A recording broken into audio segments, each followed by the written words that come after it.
Autumn told me she was going out with her ex and that it was only for closure. I said okay. Then I followed her, recorded what happened, canceled the wedding, made sure everyone saw the truth, and left without saying goodbye. 2 nights before our rehearsal dinner, we were sitting across from each other at a small table, eating pasta like everything was normal. We had been together for 3 years. We had been engaged for 8 months. The wedding was in 2 days. Rehearsal was the next night. Families were already in town. My parents were excited. Her parents were excited. Friends were texting about schedules and speeches. The whole thing was moving forward like a train that could not stop. Then Autumn pushed her food around her plate and said she needed to meet Calvin. She said she needed closure with him before we got married. She said it mattered to her that she ended that part of her life properly. She said Calvin was only in town for a few days, and this was the only time she could do it. I stared at her and waited for her to meet my eyes. She did not. I asked when. She said tonight. She finally looked up and said she knew the timing was strange, but she needed this. I put down my fork and kept my voice calm. I said okay. Do what you need to do. Her face changed fast. She looked surprised. She had been ready for a fight. I could see it in her posture, like she had prepared speeches in her head and expected me to argue. But I did not argue. I did not raise my voice. I did not accuse her. I did not beg her to stay. She asked if I was really okay with it. I told her she was an adult. If she wanted closure, she could go get it. Relief washed over her face. She reached across the table, squeezed my hand, and thanked me for understanding. She said she loved me. She said it would not change anything between us. I told her I knew. Around 9 p.m., she kissed me at the door. She was already typing on her phone, probably messaging him. She told me not to wait up. Then she left, heels clicking down the hallway toward the elevator. I waited exactly 5 minutes. I grabbed my keys, my phone, and a portable charger. I am an engineer. I do not trust guesses when I can get proof. I believe in checking. I believe in verification. Following someone is not hard. You keep distance. You stay calm. You do not do anything reckless. Autumn drove to Marcello's, an Italian place downtown with soft lights and small tables. The kind of place people choose for dates, not for closure. I parked across the street and watched through the front window. Calvin was already there. Mid-30s. Good suit. The kind of man who likes to call himself an entrepreneur. He stood when she walked in. They hugged. It was not a quick, friendly hug. It was long. His hand rested on the small of her back. Her face was pressed into his shoulder like she belonged there. They sat in a corner. They ordered wine. Autumn laughed. Calvin leaned closer when he talked. At one point, she touched his arm, gentle and familiar, like it was natural for her. That is not what closure looks like. I sat in my car for 90 minutes and watched. My phone buzzed nonstop. My best man, Quincy, asking about rehearsal timing. My mother asking if I was nervous. I ignored all of it. At 10:10 p.m., they paid and walked out together. Autumn got into Calvin's car. I followed. They drove to the Grand View Hotel, a small boutique place where privacy is part of what you pay for. Not many cameras. Not many questions. I watched them enter the lobby together. I watched Calvin speak to the front desk. I watched the clerk hand him a key card. Room 314. 3rd floor. I sat in my car for 30 minutes, telling myself to be sure.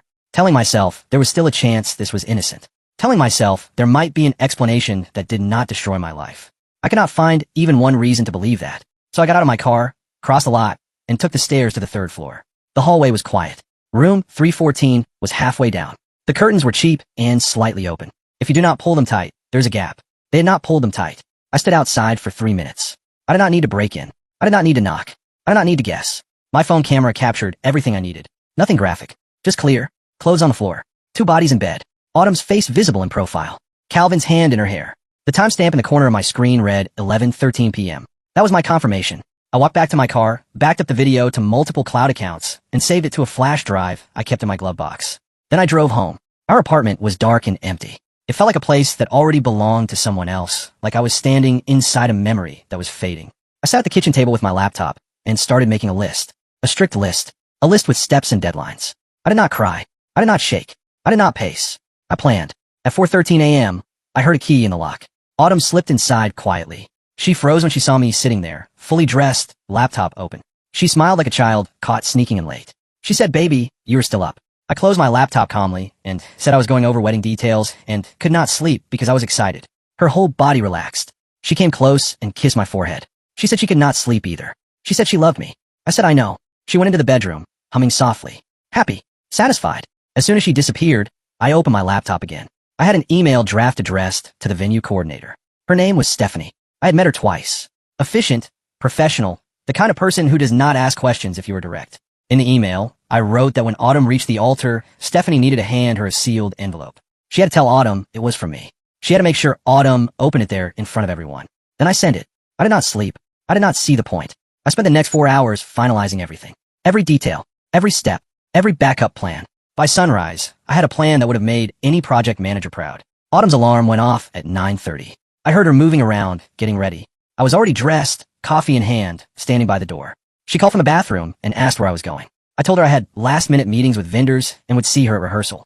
She stepped into the hallway wearing one of my old shirts, hair messy, smiling at me like she had not spent half the night with another man. She said, "Love you." I said, "Love you too." I meant it the last time I said it for real. Now the words felt like metal in my mouth. I drove to the Belmont estate, where the wedding was supposed to happen. I found Stephanie in her office looking at seating charts. She asked if everything was okay. I told her I needed a favor. I handed her an envelope. Inside was the flash drive and a handwritten note. I told her that tomorrow, at the altar, she must give the envelope to Autumn. It had to happen in front of everyone. That was the only instruction that mattered. Stephanie looked confused and asked why. Because I would be there. I told her I would not. Then I placed cash on her desk. $800. I told her it was for her discretion. She stared at the money, then at me, then at the envelope. She asked if we had an agreement. I said yes. She hesitated, then nodded and accepted it. Next stop was my landlord's office. I terminated our lease immediately. I lost the security deposit. $2,400 gone. I did not care. Then I went to the bank. I separated every joint account. I transferred Autumn's contributions back to her personal account and kept mine. Clean. Exact. No one could accuse me of stealing. By 2 p.m., I was back at the apartment with 2 suitcases and 3 boxes. I took clothes, documents, my grandfather's watch, photos of my parents, important papers. I left the rest. Furniture, decorations, wedding gifts. All of it could rot. I loaded my car and drove to Quincy's place. I parked in his garage and started unloading. Quincy looked at me like I had lost my mind. He asked what was going on. I told him to trust me and said I would explain after tomorrow. After the wedding. He did not like it, but he knew me. He could tell I was not joking. That evening, I went to the rehearsal at 6 p.m. I arrived early. I shook hands with the officiant. I helped arrange chairs. I smiled at family members and friends.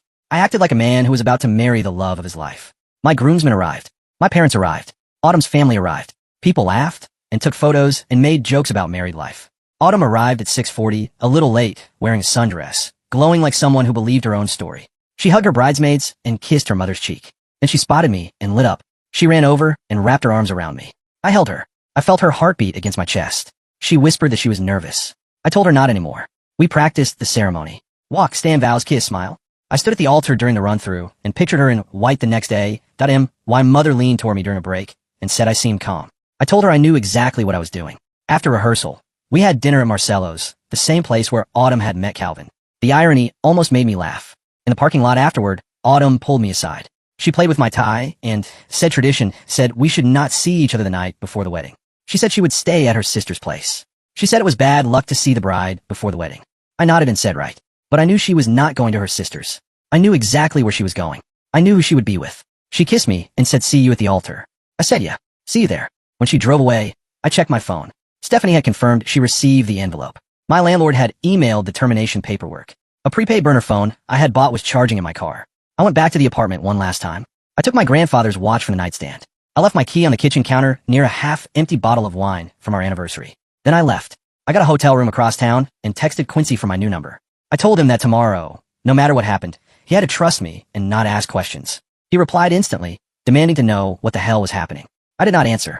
I turned off my old phone and left it in a drawer. My alarm went off at 6:30 a.m. Wedding day. I showered, shaved, put on my suit, drove to the Belmont estate. I arrived at 8 a.m., 3 hours before the ceremony. Quincy and my brother Felix were already there. They looked confused and tense. Felix asked why we were there so early. I pulled them aside, away from the staff arranging flowers and chairs. I told them that in a few hours everything was going to explode. I told them I needed them to trust me and not interfere. Quincy's face tightened. He asked what I had done. I told him not yet. I handed Felix a sealed letter. I told him that if something happened to me, or if I disappeared, he had to give the letter to our parents. Felix told me I was scaring him. I told him good. That meant he was paying attention. Guests began arriving at 11 a.m. From the groom's suite window, I watched cars pull up. Aunts, uncles, friends, co-workers. Around 120 people who thought they were about to witness a wedding. My phone buzzed with a message from Quincy. He said Autumn texted the group chat and claimed she was running late because hair and makeup took longer than expected. I smiled. She was not a hair and makeup. I had checked her location earlier that morning. She was still at the Grand View Hotel. Room 314. She was waking up in Calvin's bed and rushing to get dressed, probably laughing about the timing. I asked Quincy if everything at the altar was set. He said yes. The officiant was ready. Stephanie had the envelope. Good. I also hired the photographer. I paid him extra. I told him to document what happened. Around noon, I received the message I had been waiting for. The bride had arrived and was getting dressed. I looked at myself in the mirror. I straightened my tie. My hands were steady. Quincy came to the door and said it was time to seat people. I told him I would be out in a minute. He left. I heard music outside. Soft strings. Guests settling into chairs. I texted Stephanie one last reminder. Make sure she opens it there. Then I walked out of the groom suite. But I did not walk to the altar. I walked to the back lot. I got in my car. I started the engine. At 12:32 p.m., I heard the bridal music begin inside the venue. I put the car in drive and pulled away. In the rearview mirror, the Belmont estate grew smaller. Inside, Autumn was walking down the aisle in her white dress, smiling and looking for me. She was about to find something else. My phone buzzed again. Quincy asked where I was. I did not answer. I kept driving. Calls started coming in one after another. Quincy, Felix, my mother, my father. Numbers I did not recognize, probably her family. I silenced the phone and kept going. At a red light, I checked the group chat. Messages were piling up. Quincy said Autumn was at the altar and looking for me. Felix said this was not funny. Quincy asked what he was supposed to tell her. I did not reply. The light turned green. I drove on. Then Stephanie called. I almost ignored it. But I answered. She said it was done. She said she gave Autumn the envelope, and Autumn was opening it now. Behind Stephanie's voice I heard chaos, shouting, crying. I said thank you and hung up. I pulled into a rest stop and sat with the engine running. It was 12:48 p.m. My phone kept lighting up with messages. Felix asked what I did. Quincy said everyone just saw. Quincy said Autumn's mother was screaming. Quincy said her father stormed out. Quincy said my mother was crying. Quincy said guests were leaving. Quincy said Autumn fell to the ground. Quincy said she kept asking where I was. I turned the phone face down and stared at the highway. The video was only 90 seconds. Timestamp visible. Location visible. Faces visible. No room for doubt. No room for excuses. Just the truth on a screen in front of everyone. Autumn called me. I let go to voicemail. She called again. I silenced it. Then text came through rapidly. She asked where I was. She said she could explain. She said it was not what it looked like. She begged. She said she loved me. 15 messages in 2 minutes. I blocked the number. Calls came from her sister. Blocked. From her mother. Blocked. More numbers. Blocked. My phone kept vibrating like it was alive. So I turned it off and put it in the glove box. The silence was immediate. I sat there for 20 minutes, watching trucks roll past, then got back on the road. At a gas stop later, I turned the phone on just long enough to check. Dozens of missed calls. Dozens of texts. One message from Quincy stood out. He said the venue was empty. Everyone left. Autumn was still there, sitting in her dress near the altar, not moving, not speaking. He said her father almost hit him before someone held him back. He said my parents left without saying a word.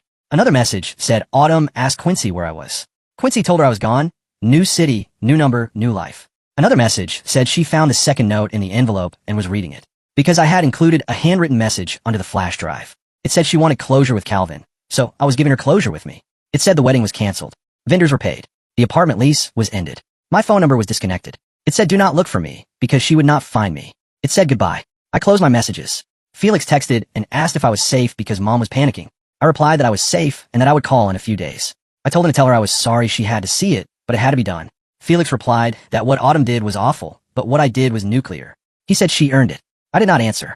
I turned the phone off again. By the time I reached Boulder, it was almost 5 p.m. I checked into a plain hotel. Nothing fancy. Just a room, a bed, a lock. The clerk asked if I was in town for business. I said something like that. A fresh start. He welcomed me to Colorado. I went to my room, dropped my bag, sat on the bed, and finally let the quiet settle into my bones. My hands were still steady. My breathing was even. I did not feel anger the way people expect. I did not feel victory. I did not feel heartbreak in a dramatic way. I felt finished, like a door closing. Tomorrow I would look for an apartment. In 2 weeks I would start my new job. I would build a life that did not include her. That night I slept hard. When I woke up the next day, it was 9:13 a.m. I had slept 14 hours. I turned on my phone. Hundreds of notifications. I deleted them without reading. Then I opened my email and saw one message from Quincy from early morning. He said Autumn had been calling everyone, my parents, my co-workers, mutual friends. She was trying to find me. No one knew, or if they did, they were not telling her. He said my mother told her to stop calling. He said my father warned her that if she contacted them again, they would file harassment charges. He said Autumn was unraveling. He said her family took her home. He heard her sister had to drag her out of the venue because she refused to leave. She kept saying I would come back, that I just needed space. He said she did not understand yet. I was really gone. I closed the email that I opened a map and searched for apartments in Boulder. I found one by noon. A one-bedroom in North Boulder with a month-to-month lease. I paid 3 months up front. The landlord did not ask questions. She asked if I was moving from out of state. I said yes. Then I went to IKEA and bought a bed, a couch, and basic kitchen supplies. The worker asked if I needed help assembling the furniture. I told him I was an engineer and I would figure it out. By evening I had a bed frame and a mattress. It was enough. I ordered pizza and ate it sitting on the floor because I had not unpacked. My new phone buzzed. Quincy said Autumn showed up at his office and security had to escort her out.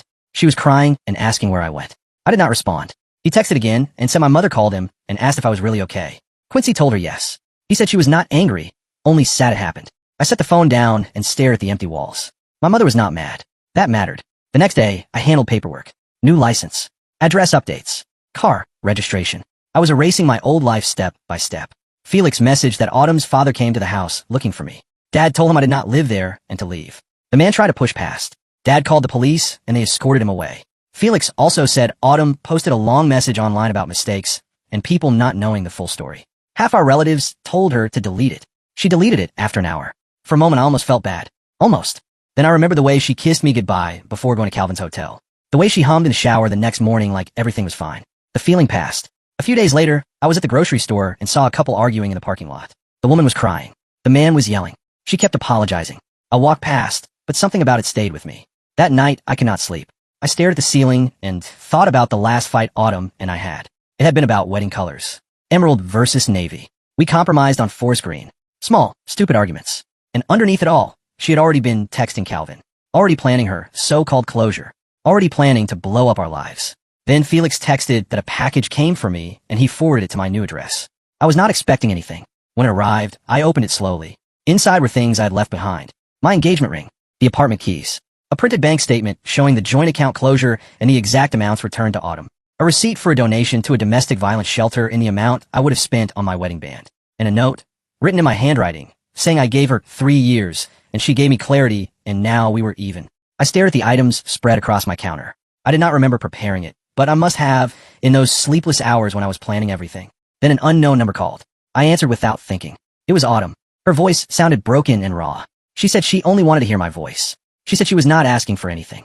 She said she got the package and saw that I did not take a penny more than my share. She mentioned the donation in the note. She said I thought of everything. She laughed bitterly and said even in destroying her, I was fair and precise. I should have hung up, but I stayed silent. She said she would not call again. She promised. She said she just needed me to know she understood now. She said I did not disappear because I was cruel. I disappeared because staying would have meant accepting less than I deserved.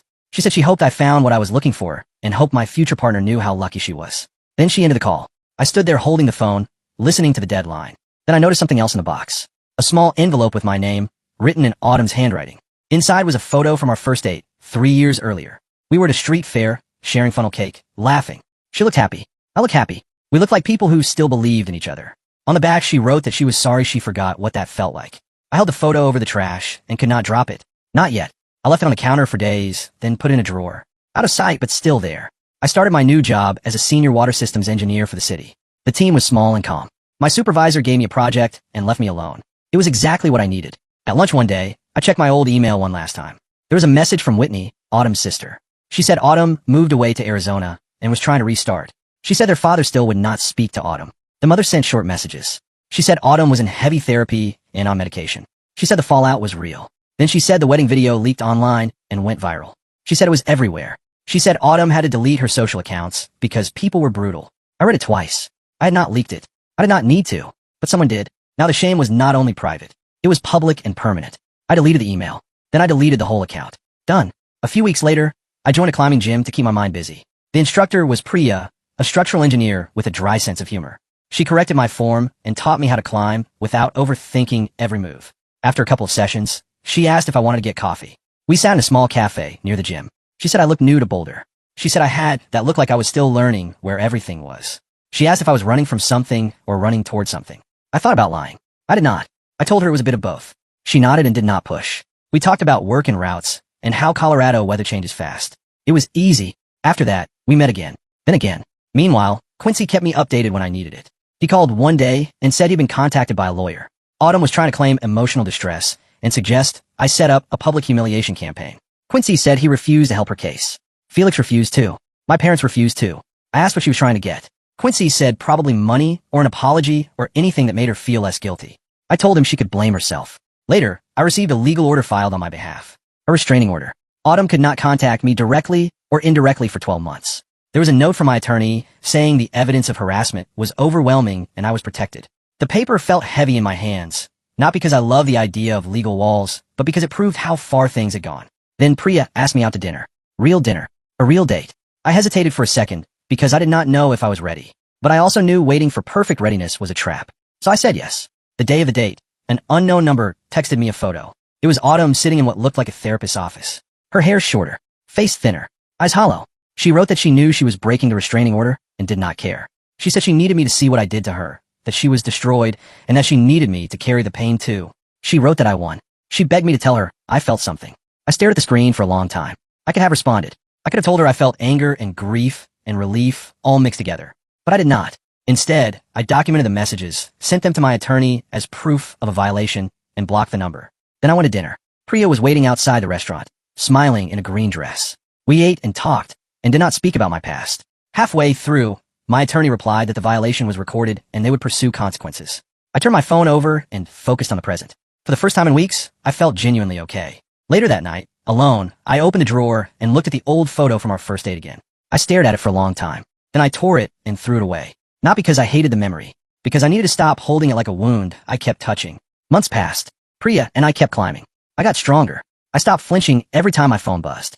My body stopped living in constant alert. One day I was high on the wall and Priya shouted up that I was overthinking and I should trust the hold. I shifted my weight, reached, and pulled myself up. The wall did not care about my past. It only cared whether I could keep going. After a session, my attorney emailed a final update. Autumn pleaded guilty to violating the order. A fine, a longer order, mandatory counseling. The case was closed. I read it and felt nothing dramatic. Just closure. One evening Priya asked who she was, the woman I left behind. I told her the truth in simple terms. Engaged. Cheating. Evidence at the altar. I left. Priya looked shocked, then quiet. She said it was intense. She also said she did not want to compete with the ghost. I told her she was not, and I meant it. Later, Quincy called with happier news. He got engaged. He asked me to be his best man. I said yes, because life keeps moving even after breaks. My brother called about family holidays. My mother wanted me home. She said she was proud of me for not falling apart in public, even if I fell apart privately. I went home. Things felt normal again, as normal as they could. And then, slowly, Autumn stopped being the center of my story. She became a chapter that ended. That was the real closure.